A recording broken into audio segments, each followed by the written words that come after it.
பொரியல் பண்ணுறதுக்கு எண்ணெய் சூடாயிடுச்சு. இதில் வந்து நம்ம சின்ன வெங்காயம் ஒரு 10 வெங்காயம் எடுத்து கட் பண்ணிக்கோங்க பொடிசா. அதை போட்டுருங்க. அதுக்கப்புறம் பச்சை மிளகா 2 பொடிசா கட் பண்ணி வச்சுருக்கேன், அதையும் போட்டுருவோம்.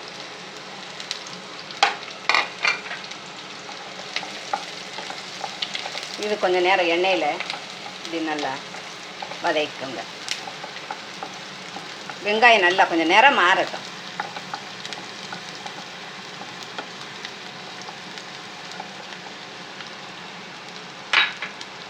நல்லா வேகட்டும் எண்ணெயிலேயே. இது கூடவே பச்சை மிளகா, இது கருவேப்பிலை சிறிதளவு கருவேப்பிலை போட்டு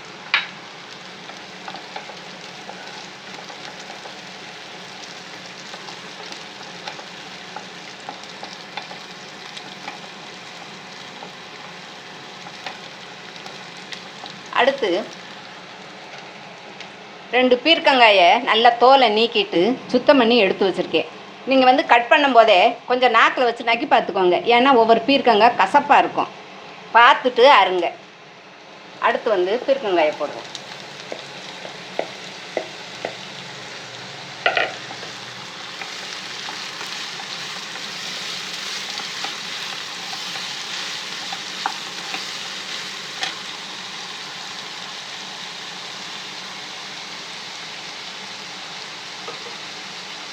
ஒரு ஸ்பூன் ஜீரகம், இதை கைட்டை சும்மா கசக்கி போடுங்க. கசக்கி போடுங்க, நல்லா டேஸ்ட் வரும்.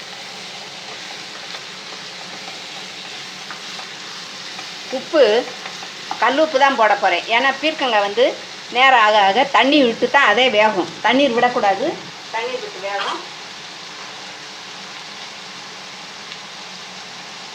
சிறிதளவு கல் உப்பு,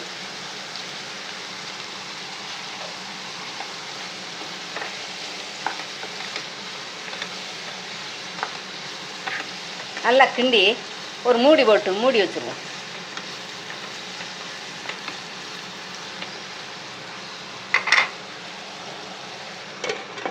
பீர்க்கங்காய் நல்லா வேகட்டும். இப்போ நம்மளுக்கு பீர்க்கங்காய் நல்லா வெந்துருச்சு எண்ணெயிலேயே. இப்போ வந்து சைவ சாப்பாடு எடுத்துக்கிறவங்க இது கூடவே கொஞ்சம் தேங்காய் பூ போட்டு ஒரு கிண்டி விட்டு இறக்கி வச்சு சாப்பிடுங்க. அப்படி அசைவ சாப்பாட்டுக்காரர்களுக்கு இப்போ நான் முட்டை உடச்சி ஊற்றி முட்டை பொரியல் வைக்க போகிறேன்.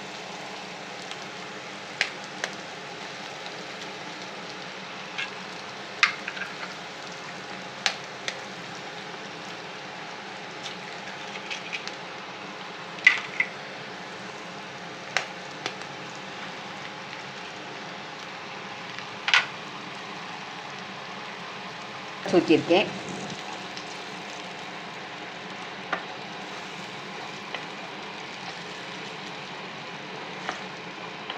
உப்பு சுவைக்கு தகுந்த மாதிரி போட்டுக்கோங்க. டேஸ்ட் பண்ணி பார்த்து முட்டை உடச்சி ஊற்றுறதுனால கொஞ்சம் காயில் அதிகமாக போட்டிருந்தீங்கன்னா பீர்க்கங்காயில் கரெக்டாக இருக்கும். அதுக்காக ரொம்ப அதிகமாக போட்டுறாதீங்க, மீடியமாக போட்டுக்கோங்க. கொஞ்சம் வேகட்டும். பீர்க்கங்காய் முட்டை பொரியல் ரெடி. போதும், இறக்கிடலாம்.